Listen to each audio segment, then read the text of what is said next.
What's up everyone, welcome to my 22nd tutorial in PHP, and in this tutorial we are finally going to be creating our very first database. And to do this I'm going to be using something called PHP MyAdmin, and let's go ahead and get started. Enough of the small talk. So to do this, go ahead to wherever your website hosting is. Mine's at HostMonster, which is excellent by the way, and go ahead and type in your domain name. Mine is the New Boston, there it is right there, and enter your password, and let's go ahead and log in. And you guys will probably see something a lot like this. Wherever it is, you're going to want to go to the thing that says MySQL databases, and this is where we can create our first database. Now when you're creating a database for the very first time, the very first thing you do is give it a name.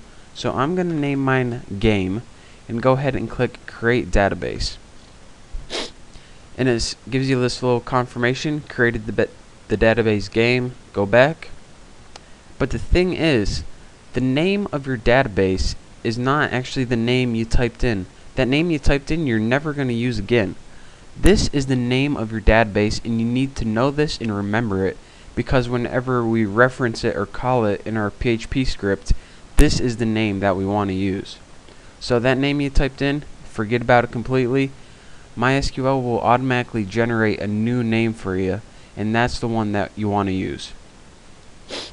So right now we have a database, and it's pretty much an empty database, but we have no way to access it. It's pretty much like a database in an empty room, but we need a key to get into that room, and to do that you have to create a user. Without a user you can't use it. That's why they named it a user. So let's go ahead and create our username that we can add to change our database.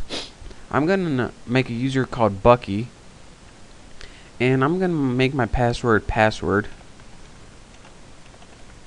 As you can see, it's very weak, and I will be changing this, by the way, if any of you guys try to hack into my site and change my database. Just for the sake of this tutorial, I'm going to use it. Type in password again, and go ahead and put create user. I think I pressed it. Yep. Now once you create this, it'll give you another verification. Add the user Bucky with the password my password. Go back. And as you can see, once this goes back, just like it renames your database, it's also going to rename your user.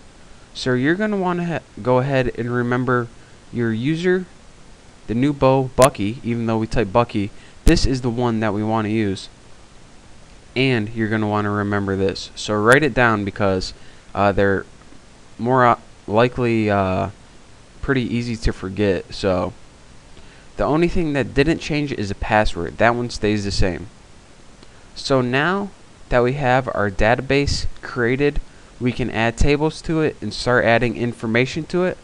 But that is the tutorial for next time.